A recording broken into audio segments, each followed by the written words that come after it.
Welcome to Losing a Child, Always Andy's Mom. On this podcast, we journey through the devastating experience of the death of a child. Grief is seldom discussed openly in our culture, and the death of a child makes people feel even more uncomfortable. We approach the topic openly and honestly, speaking to people who have lost loved ones and experts who help care for them. Whether you are a parent experiencing loss or someone who wants to support another going through this tragedy, this podcast strives to offer hope and help.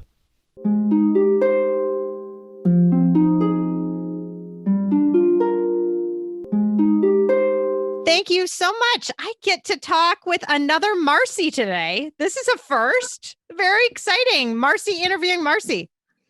Yeah, that's pretty funny. I know. Now, this is a Marcie, M-A-R-C-I-E, and I am M-A-R-C-Y, but we both talked about how members of our own families have spelled the names the wrong way. So we are quite used to having our names spelled the opposite way and have no problem with it. So that's right. Oh, so Marcie is here today to talk about her wonderful son, Michael. So do you just want to start out by telling us all about Michael? Okay. Michael was the youngest of my three children. He was 6 years younger than his oldest brother and 2 years younger than his sister. He was, I would say he was the most outgoing in our family. Similar to my personality, he just would talk to everybody, knew everybody, was just very well liked, and would say hello to a stranger, help anybody who needed it. And then when he was about 10 years old, he loved sports. He was a big basketball player, played year round, always in the driveway. He was referred to as, the basketball kid, because everybody knew he was out there playing. Really? And then when he turned 10, he was in fourth grade, and he had taken some standardized testing, and he was a smart kid, and we got the test scores back, and some of them were so low that it didn't match the way he was. So I went to the school, and they said, it's one test one day.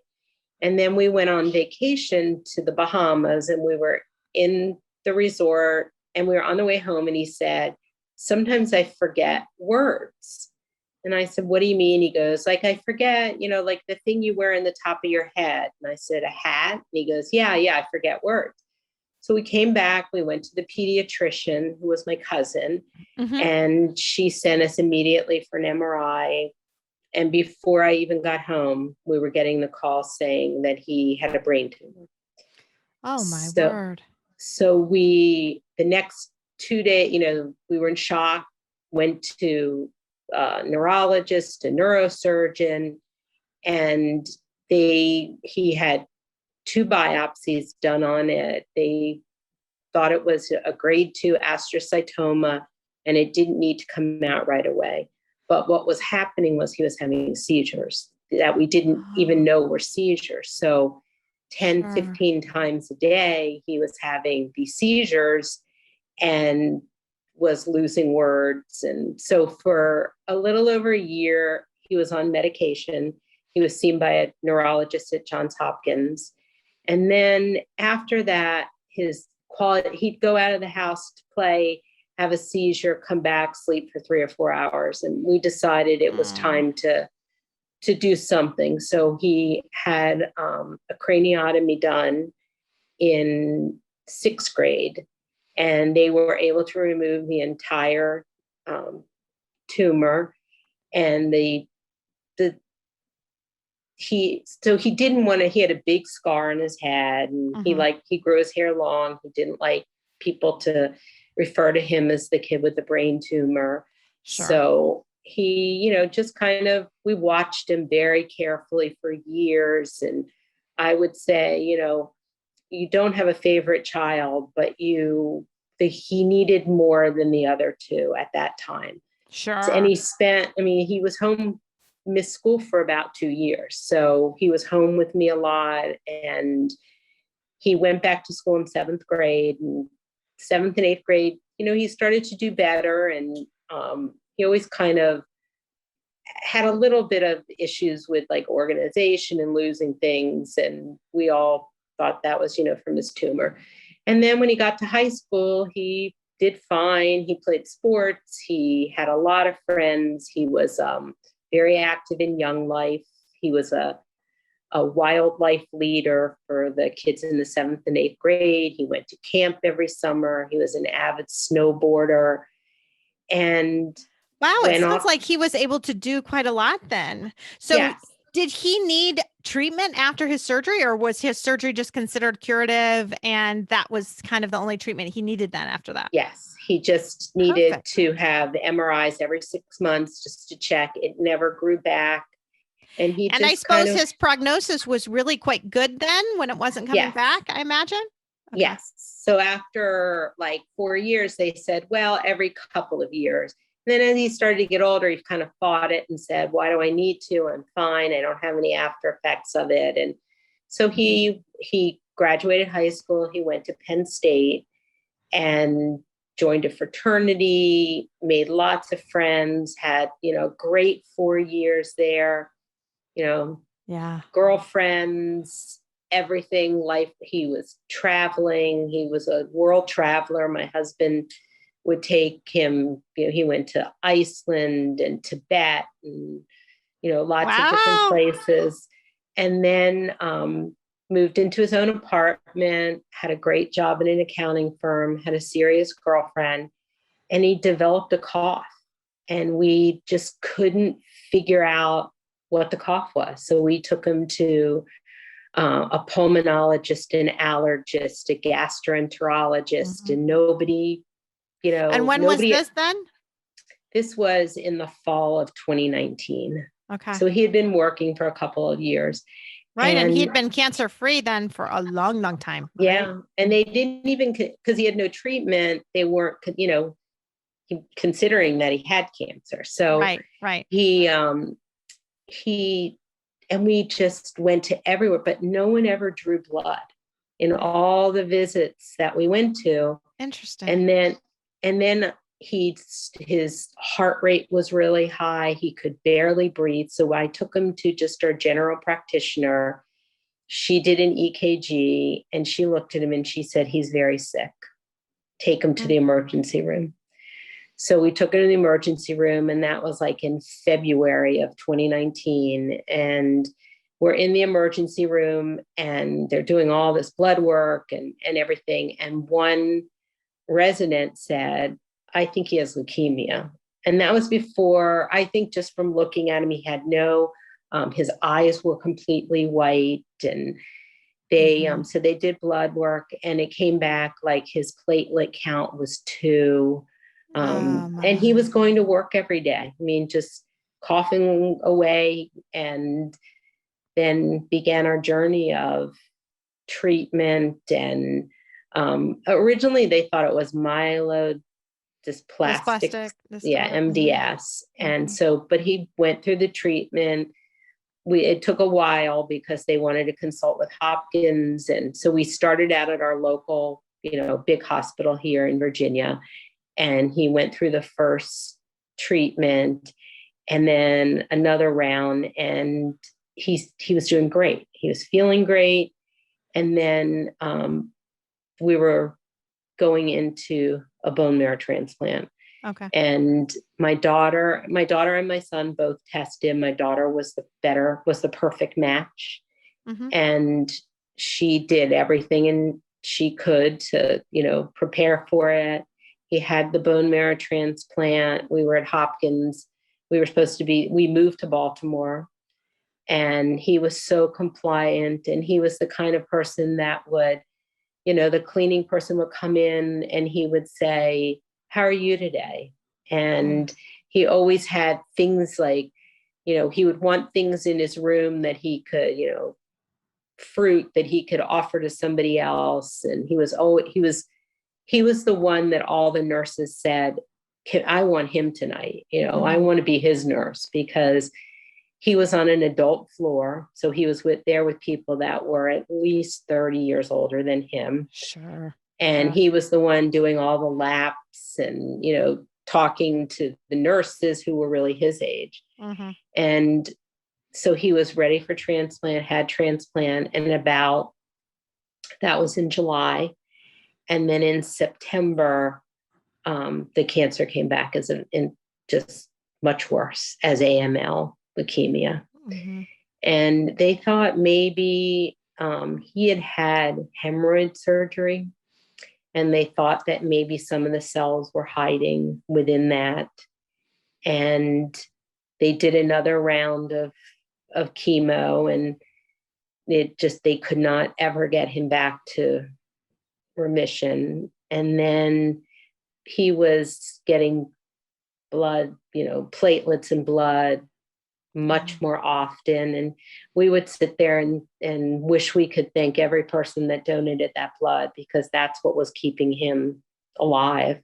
Yeah. And then he got into a phase 1 clinical trial. Mm-hmm. That was very rough on him, and it damaged his lungs. And this was right around the time that COVID was starting. So he had spent a few weeks in the hospital by himself. Mm-hmm. And that's when they told him that there was nothing else. They were sending him home, and that he probably just had a couple of weeks. And he came home, but he still wanted to fight. He still wanted to do the transfusions and get more time. And we called our other 2 kids, and they came home, and we spent 5 days just as our family of 5, and playing games and eating the foods everybody liked, and just spending time together. And then beautiful. they both went home, and we called in palliative care. Mm-hmm. And then that was on a Friday, and by Saturday morning it was just going downhill. And they said, we called in hospice, Mm-hmm. which they sent us 3 different people, so the first person was very good. The second person was good, and he was still alert and talking. And then on Easter Sunday is when he got up. I didn't see him in his bed, and he was on full oxygen, 2 tanks. And they came, and then they started giving him the morphine, and he was out of it from that. Never really woke up. Yeah. So that was hard. But my hardest thing was I walked out of the room. I couldn't watch him pass away. Yeah. Mm-hmm. Well, it's really, really hard to do. It's a hard thing to do. Yeah. And that's been one of the hardest things for me this year, just kind of on rerun thinking. Mm-hmm. Maybe I shouldn't have walked out of the room. I know. Yeah, you do that to yourself, don't you? Gwen always says all the time to me, don't should yourself. But it's hard not to do that. Right. When I walked out, I laid in the bed with him, and I was rubbing his leg, and I was telling him it was okay. And then I walked out, and his 2 best friends were here, and my husband, and his friends were laying across him on the bed, and they stayed until he passed away. And then the funeral home came, and when my other 2 children were here, it was a big discussion about burial, at 27 to make that decision. And he did not want to be buried. He wanted to be cremated, and his ashes spread in Yosemite, a place he had been and loved. And I asked that we be able to put down a plaque. And we did that, attached it to my father's, so that I would have a place. And he would say, I'm in you, you're in me, Yeah. And that to look for him in the rainbows as a white butterfly. Yeah. So that's kind of, Mm-hmm. so, but so I've done all the therapy and the grief counseling, and So about 8 weeks ago, I started EMDR. Yeah. And Yep. I think that is helping me more than any of the other, I mean, medication too, but I think that's helping me more than any of the other therapies. And, and with COVID, we haven't had a celebration of life.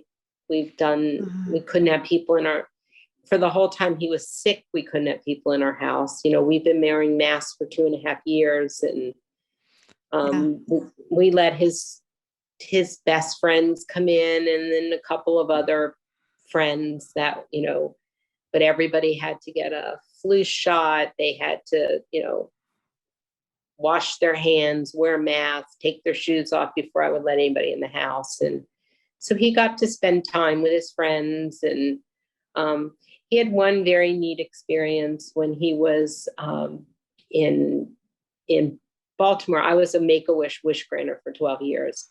Really? And, wow. Yeah, and I reached out to his favorite band that was coming to Baltimore to do a concert. And I asked if they would stop by the hospital and say hello or whatever. I'm never fully expecting to hear back from them. What was the name of the band? Iration. It's a reggae band a lot of them are from Hawaii, from California, Hawaii. And they came to our apartment that we were living in, and they did a concert for him in the apartment. Oh, my word. They brought everything, and they played for him. And then that night at the concert, they shouted out to him and said, our friend Michael. And so that was very nice. And I've kept in touch with them through the year. They've been really wonderful. So that is beautiful. Yeah. What a cool story. That was great. And then when Michael was 10 and in the hospital, he was having a spinal tap, and he was very nervous and anxious and, having a hard time with it. And somebody came in with like a little bag of toys for him to play with. And I remember there was a chess set, and his brother sat down and they played chess, and he was able to get through the procedure. And then when we left, they said that had been the last bag they had to give out. So we as a family said, oh, we can do something. We'll start putting them together ourselves. So we called it Boredom Busters. Yeah. And we started filling, actually it was shoe boxes filled with toys and games and things. And we delivered 5,000 of them over the years. Wow. And then, to different hospitals? To different hospitals. And then, but it was more local than that we were doing. And then it actually became a 501c3. We got all the paperwork the day after Michael passed away. Yeah.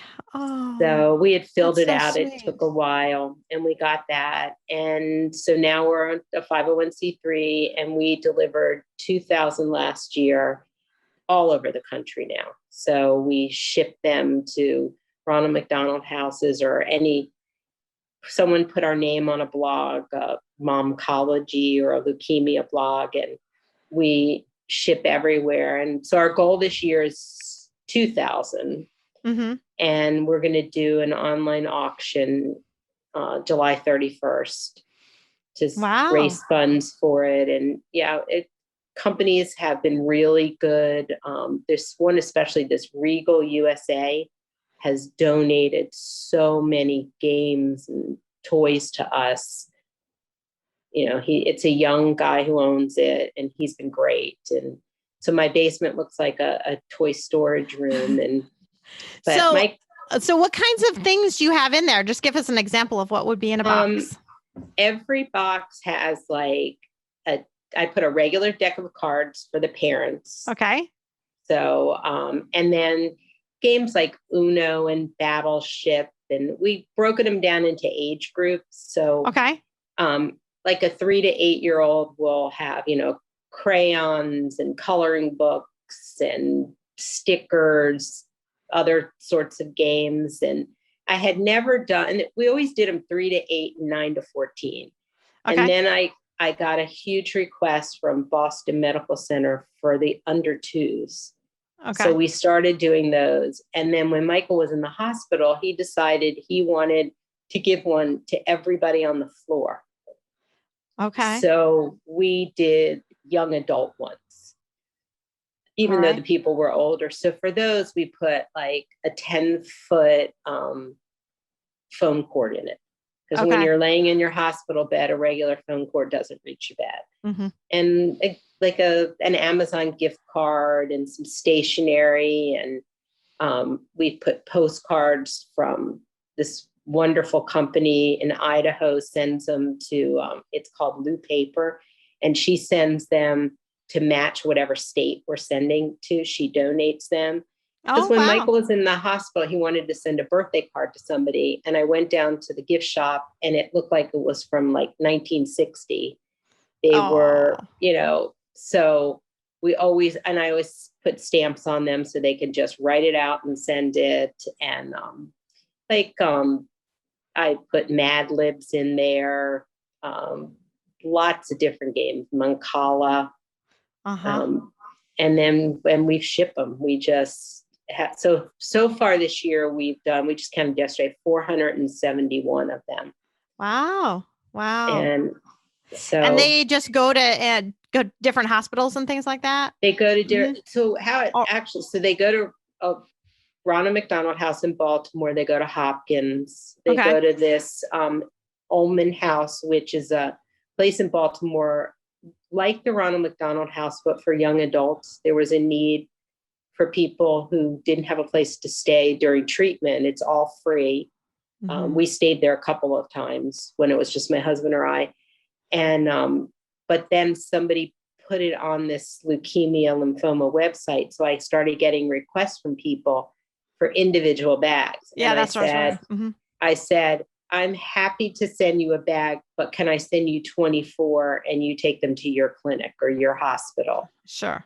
And so that's how a lot of them have been delivered. And some of our friends, my brother-in-law drove 100 of them to Boston a couple of weeks ago. And Michael volunteered at a camp called Flying Horse Farm, which is part of Paul Newman's. It's one of his camps. And I'm going to send them, they're doing it differently with COVID. It's doing it as families, but I'm going to send them a bunch of them for their weekend camp things. And really anybody that requests, I always ask, well, can I send you extra? And then I always put extra unwrapped things in for their children, in addition to them taking a bag to. Yeah, that's nice. To do it. I think back to when my foster son Valeriano had his kidney transplant. It was just before his 18th birthday, and he was in the hospital with a transplant. He had quite a few complications. So he was in the hospital with the transplant for 2-3 weeks. And then we were in the hospital, I think 3 more times that summer. So it was a lot. And I know it was so important for us to have things to do. And the Child Life people would do their best, and they would bring stuff, which was so helpful to be able to bring little games. You could check out games. They would do bingo like over the TV screen, so they'd play against each other and then win prizes. It just, you need so much to try to occupy your mind, especially when you're a little bit older like that. Like, he was almost 18. And I have to say, the funniest thing was when he won this, I think with bingo, was a little Nerf gun set, little Nerf gun pistols. And so he thought it was really funny to wait for the nursing staff before they would come into the room and shoot them with these Nerf gun bullets when they came in. And it was hilarious. And some of the nurses just loved it, and sometimes they'd come in and they'd be all prepared and like watching out if he was going to shoot him this time. And other times they'd just be completely oblivious and he would catch them off guard and get this little Nerf bullet, ricocheting off the arm or something. But it just makes things a little more fun when there is just not a lot fun going on, especially when, he got his kidney. So at the time, his little buddy that he had, that he always did his dialysis with, interestingly, it was crazy. Who was a little kid, not more than about 6. And they went every time and did dialysis together. And I remember saying to the nurse, oh, he's going to be so sad to have to do dialysis by himself. Little did I know he had gotten his kidney 12 hours before.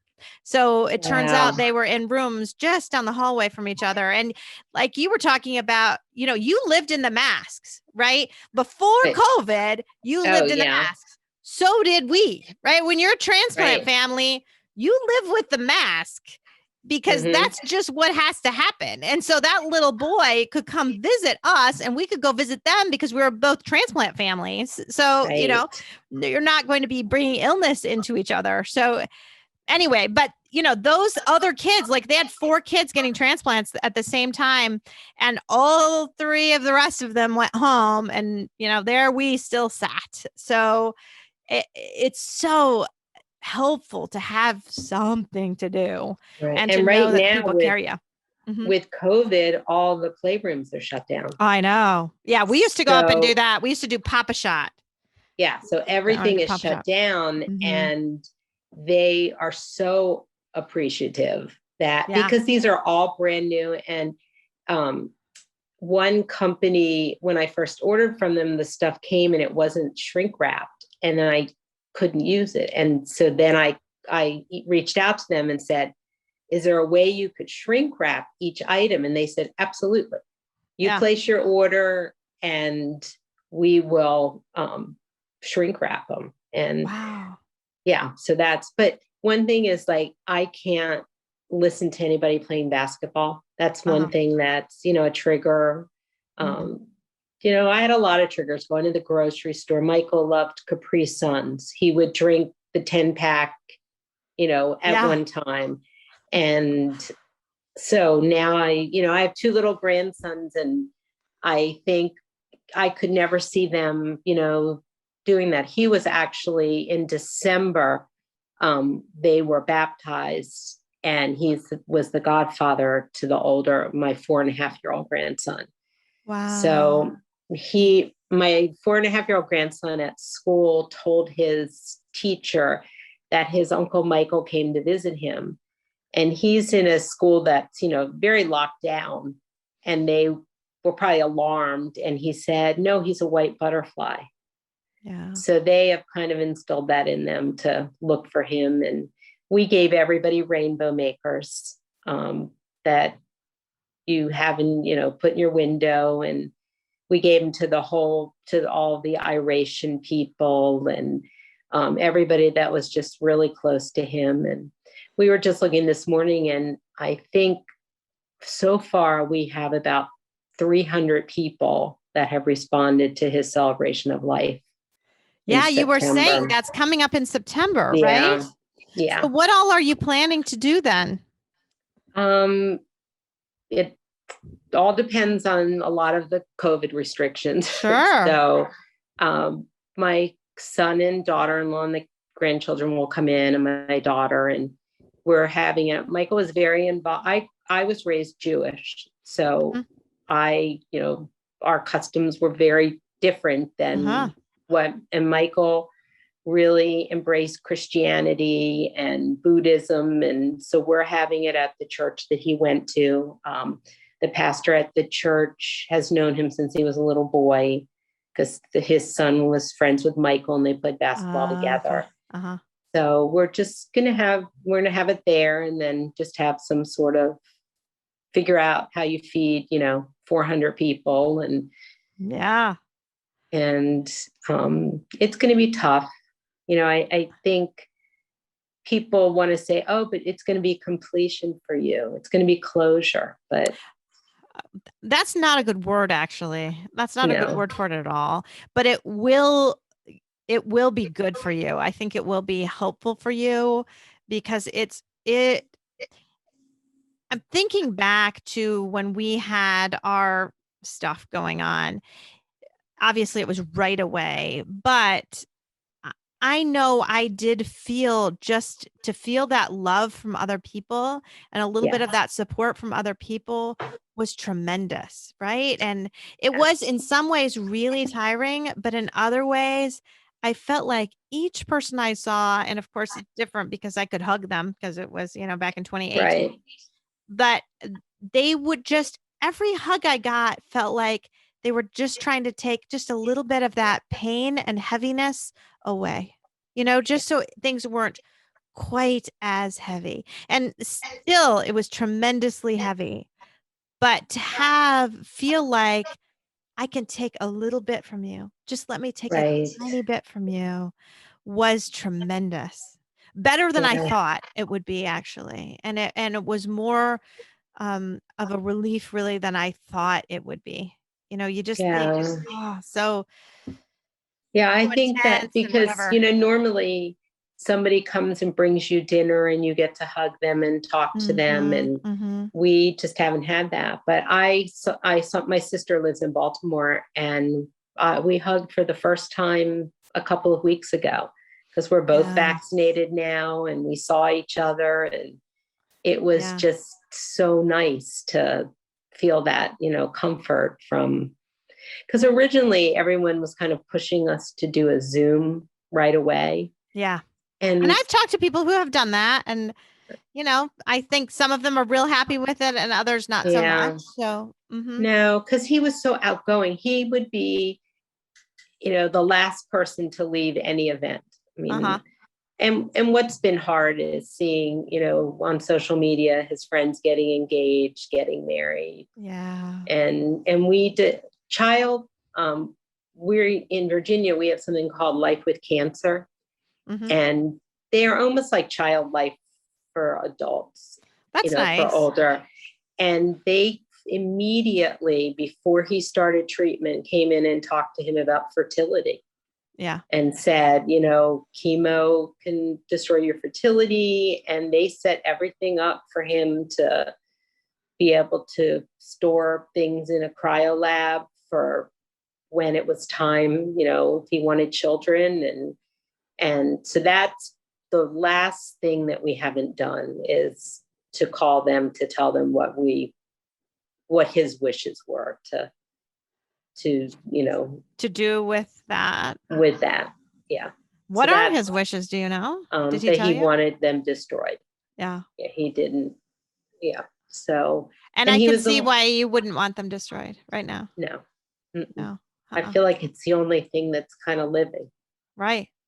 So, and he had a very serious girlfriend that he broke up with because his doctor told him he really needed to focus on himself and not, and we moved him home, and, it was very hard. I started seeing a therapist through Life with Cancer in the very beginning to try to figure out, how do you navigate a young adult through this? Right. Because the decisions were his. Yes. Not ours. And, when he was 10, they were our decisions. And this was very different but he was compliant. I don't think there was anything he said no to that, we would have wanted him to do. And that's truly a blessing, because yes. that is difficult when that happens, when it's not the same and you wish things would have been done differently. Right. And he told me he was most worried about me. He thought, because we were so close, that it would be hardest on me. And yeah, I wanted to go back to that a little bit, how you were saying that you were having some regrets, not sure if you did the right thing by stepping out of the room. And I just wanted to say, sometimes I think people can know when exactly they are going to die, and they can wait. So I've told this story before, I'm pretty sure, the story of my grandmother dying. So my grandmother was dying of cancer, and my Aunt Penny, who is a listener to the show, I do shout outs to Aunt Penny all the time. But anyway, she's also the one that would spell my name wrong when I was younger. So. Anyway, so Aunt Penny was flying back to Iowa to be with her. And she got back, she got in the room. She said, "Mom, I'm here." I don't even think she sat with her very long at all. And she said, "Mom, I've got to go to the bathroom. I'll be right back." And she went to the bathroom, and my grandmother died. while she was in the bathroom. Wow. So my grandma waited until she got there, but then she again waited until she left the room. You know? And that seems so like just exactly the way she wanted to die, that she died on her terms that way. And I wonder if that was Michael a little bit. If Michael was waiting somehow until you left, so you wouldn't have to see that moment. Right. I think and if so. Yeah. And thinking of it that way, then you can take a little bit of that guilt that you're feeling that you weren't there off, because Michael probably just didn't want you to see him die, to see that moment, you know? No, I don't think so. And like you, I lost my mother when I was 14. So I had a major loss. Yeah. So I lost my mother at 14. She had been sick for a very long time, for 7 years. And then my dad lived to 101. Wow. And when he was passing away, he was in the hospital, and my brother flew in from California. My father held on and passed away when my brother got there. So I do believe that you have that some sort of power, you know. I don't know how much Michael was aware that last day, because he was on so much morphine, and they just kept giving it to him and giving it to him. But he made kind of like a choking sound. And that's when I had to walk out of the room. I said, I just can't see him, you know. My husband was there, and he said it was peaceful. He just closed his eyes, and, you know, and that was it. Yeah. So, but his friends stayed until like 3:00 in the morning, until the funeral home came, and they were great. And they have been just great calling. These were, you know, one of them is his best friend since he was 5, the other since he was like 11. And so these are childhood friends that stayed friends through adulthood. Yes. And I see by the responses from the Evite, all of his fraternity brothers, all of his friends from Penn State are all coming in. And so I think that it will be a good way to honor him. How long had he been out of school when this cancer came? 4 years. Okay. So he'd been out for a little bit. Okay. Yeah. Yeah. He had lived on his own. He had lived with a roommate, with his best friend. Then he lived on his own. And he was actually talking about, during the whole treatment stuff, that when he was better, he was going to move to Colorado. And one of his best friends did it. He said, I came for him, and he moved to Colorado. And, you know, he says, I think about him all the time. And so, I mean, the one thing my therapist did ask me the other day was, she felt like I was isolating myself, just because it's so hard to put on that smile and pretend that everything is okay when you're just dying inside. So I have been doing that. Yeah.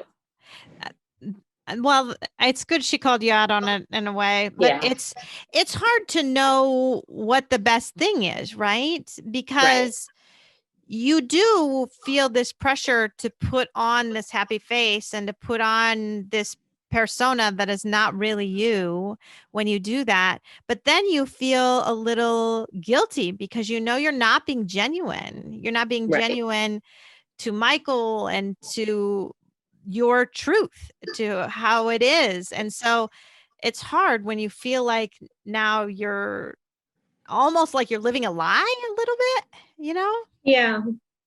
Yeah. So like when people say, how do you feel? How are you? How are you? Well, I mean, what are you supposed to say? Fine. No, I'm not fine. You know? No, you're not. No, you're not.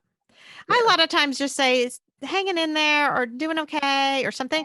I don't ever really say fine or good or anything anymore. And it comes up a lot, you know, in those kind of little conversations. And it's funny because I just yesterday saw a family, and I was sensing something was off with them from the beginning, just with some things like, so what are your plans for fall? Oh, I don't know. And she just graduated from high school, and like, I just was sensing something was a little bit off. And then it turns out that her dad had just died. Well, they didn't tell me. And so then it grew into this huge conversation then about grief, because they didn't know anything about me. They didn't know my son had died. They didn't know any of that. And so then we had a really nice, lovely conversation about grief and letting others take care of you and being okay to be genuine to yourself and to others. And because they did definitely feel this pressure, like to not say things, right? Just be like, oh, everything's great. We just had graduation. Everything's great, but it's not great. It's horrible. Right. It's horrible. Right. So anyway, it's important, I think, to try to get a good balance of what you can be open about and what you still want to keep a little bit to yourself too. Right. Because I want to talk about him. Sure. You know, I don't want him to be forgotten. I want, but that, I've learned to say that the best thing to say is tell me about your family. I will never say to somebody, how many kids do you have? Or how old are your kids? Or because when people say that to me, it's just, rattling. That is so great, Marcie. That is, I'm going to remember that, because I don't ever ask anyone how many kids they have either anymore. No. Because I don't want to be asked, so I never ask. But that's a beautiful substitute question to say. Yeah. Tell me about your family. Yeah. I read in one of those books. That. Oh my gosh. Well, that was a brilliant thing. Whoever came up with that, I love it. Yeah. I love it. Yeah, we were talking about that earlier, about all these books that we have. I know. Yes. Yeah. Because people give you all sorts of books. Oh yeah. Like you had said one you had 8 of, and I thought, I think I have 3 of those upstairs. And oh, really? Of the same book, you think? Yeah. Yeah. Lament for a Son. Yeah. Yeah. Yeah. I mean, not that it's a bad book. It's a good book. Yeah, but I don't, who needs 8 copies? Not me. Right. And I don't know that reading them is, like the best thing either. I mean, just. It really depends on where you are. There are some books that I've been given that they just sort of irritate me, because they seem, the people that wrote them seem so together. And I just feel like I'm a mess. And I don't want to read about someone who's all put together and their grief's all wrapped up in this nice little package. And I don't know if they felt pressure to write a book where it's neater, or if they're just so far out from the death that it is actually that neat. But to me, if I have to read something, I feel better reading about something that's messier. I mean, we talked about how you started following me because of Anna Winston Donaldson's book, Rare Bird. Right. And because you have a mutual friend, and she wrote about the messy stuff. Right. And I mean, that's what I do about on the podcast, is I talk about the messy stuff. I don't just talk about this rosiness, because it's not. And I think that losing a child is so different than, other people saying, oh, I lost my parent who was 95. And it's sad, but it's not the same. I know. I mean, I lost my mom who was 42, and it's not the same. And she was 42. That's pretty young, younger than me by several years now. Yeah. But it's still different than my 14-year-old son. It's still, for me, not for my grandmother, obviously, but for me, was in the right order. I mean, I shouldn't be without my mom. My mom shouldn't die when I'm 21 years old. But what really shouldn't happen is have your child die, right, when they're a teenager. So. Yeah. And then when you have other children, you have to figure out how to not, like my other children are older. So they're on their own, but still, I don't want them to feel like they've lost their parent, from this. But I'd love, if people who listen to it know somebody who could use our Boredom Busters, I would be happy to, they know somebody who's battling So I want to know what Michael's part in that was in the Boredom Busters, because I feel like did it kind of start with him feeling like he wanted to do it, or? It did. He started, and he, in the beginning, was the one who always picked everything out. I think, and back then we really catered to the younger kids. So it was Legos and whatever he was enjoying playing. And we did all that as our own family. So we didn't really get donations or, that was just a family project that we would do. And so he would pick everything out. We'd go to the store, and then, when Amazon was easy, we would order from Amazon. And but once we became a 501c3, sometimes I'll come home and I can't get in my front door. Wow. Because people, like, somebody will donate that we don't even know. And, say, I read about you in something and I want to donate. And, and now doing this auction, it's amazing the people that have said yes to donations. One of them is Art Smith, who was Oprah's chef. Oh, okay. He met Michael when Michael was going through his brain tumor, and he's going to do a Zoom cooking class for us with somebody. Yeah. Okay. So what kinds of things do you have on this auction? You should promote it up a little bit. Yeah. We have things from Lululemon. We have lots of gift cards to restaurants, that are all over the place. We have tickets to Iration. They're giving us tickets to the show in Baltimore, and then 2 tickets to anywhere else in the country that they're playing that we want. Just like golf places, and a company called Sugar Wish that sends out candy things, and just this will be so fun. Yeah, I think it'll be fun. It's been a challenge setting it up, but my daughter. So is it an in-person auction or is it an online auction? Right, it's going to be an online. That's so what we'll do is we'll put it. So our website is boredom-busters.org.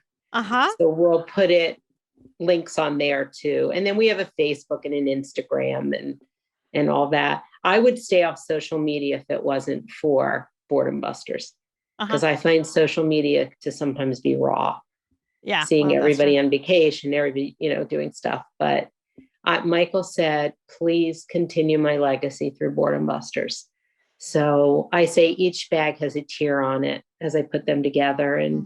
But it's a distraction, and I know it's making a difference. Well, and it's something you can do still with Michael, right? It's like the two of you are doing it together. And that is such a healing thing, to be able to feel like you still have this connection to your child. Yeah.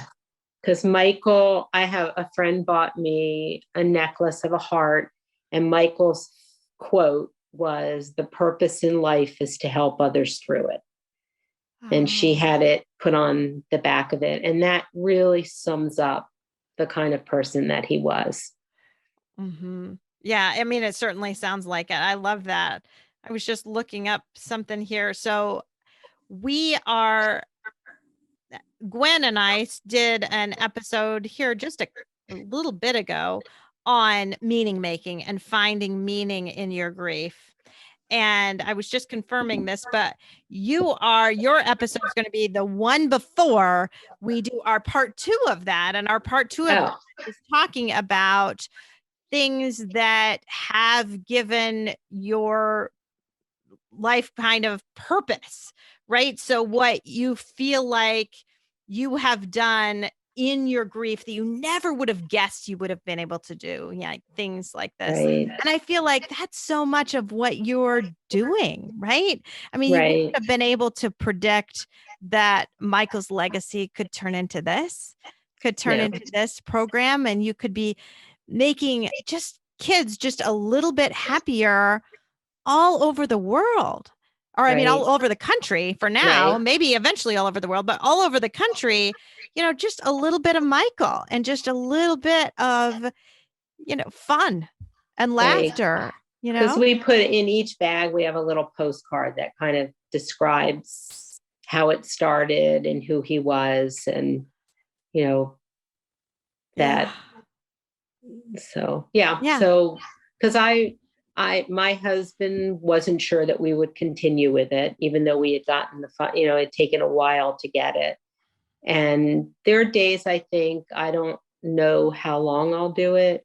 But I know it's making a difference, and I know Michael would want me to do it. And, and once COVID is really behind us, other people can help me as opposed to it just being me, because I feel very protective of it, that I want it to be sanitary. And I know I've been vaccinated, and I know, what's safe to go in what bags. And so I've been the sole person putting them together. My husband carries the boxes to the post office, but I put them together. Mm-hmm. Mm-hmm. Well, and I think too, even back comparing it almost to me doing this podcast, initially, I really felt like I had to do every piece of it, every single thing. I arranged everything. I edited every bit of it. I put everything, if it went on social media, I did it, even though I'm terrible at it. And now I've gotten to the point where I can let some other people do parts of it for me. And it's Right. only because I've healed a little bit more, and I don't need to do that for my own grief and my own grief journey. So I wonder too, if as you get a little further out and maybe get through a little more healing time, if you will be Right. able to let go of little pieces of it and let other people help you with that. Right. Mhm. Yeah, I hope so. Yeah. I mean, I think it's a sign of getting better for sure when you're able to do that. But I'm so glad I did do everything at the beginning, because I really needed to. Right. Because it's a distraction. It's something I can go downstairs and turn the TV on and do it. And my head is just not ruminating about, Mm-hmm. And it's something you can think, I'm just doing this with Michael. I'm doing this for Michael. Right. I'm doing it with Michael. It's just my Michael time. Right. And it's just, I think, good to be thinking about it that way. Yeah. Again, back to the isolation comment that your therapist made. Another thing about that is incredibly easy to do during COVID, though. Yeah. I mean, I look at all of the people who are isolated in COVID, and you don't even have to be grieving to be isolated during COVID. Right. So I would almost think it would be more unusual to be a grieving person and not be isolated during this time and all that we've been going through. So, things may start to be a lot different as things open up. Right. And you feel more I comfortable. flew, I went to Michigan to see my daughter. So that was, leaving my comfort zone, because I kind of felt when we went to Seattle last time that I was leaving Michael behind. Yeah. That, he's still here. And that was hard to do. This time I didn't feel as strongly about that. Wow. I wanted to spend time with my daughter, and I went, we had a good time, and she too is grieving, and we were able to talk about him. And she always says, every time you think about the things he'll miss out on, think about the things he did. And yeah. So I have this little chart, and I put in there, he went to this place and he got to do this, and, and he did more in his 27 years some people will do in a lifetime. So, Well, I certainly hope that his celebration of life, it does wonders for you and is just so wonderful for your family. I assume there will be a little bit of reggae music, you'll be playing some of the band. Yeah, playing probably. Some, we'll do like a little slideshow with their music. And I think that would be perfect. I think it wouldn't be right to not include them somehow. Right. So they're coming to Michigan. Are they coming to Michigan? Oh, I'll have to look for that. Yeah, they're coming to Michigan. I wonder if they're coming on this side of the state or on the east side. Probably the east side. We'll see. Yeah, I'll have to look at that and see. I didn't Yeah. recognize where it was. So, Oh, okay. Well, I'll have to maybe. take a look. You never know. Yeah. You never know. Right. So, Well, thank you so much for coming on the show today and talking right. about Michael all and right. Thank allowing you so me much. to talk to another Marcie. That's been Yeah, fun. that's nice. All right. Well, let's keep in touch. All right. Bye-bye. All right. Bye.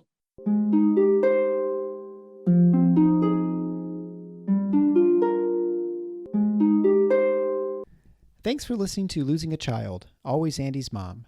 Please subscribe to the show on your favorite podcast player.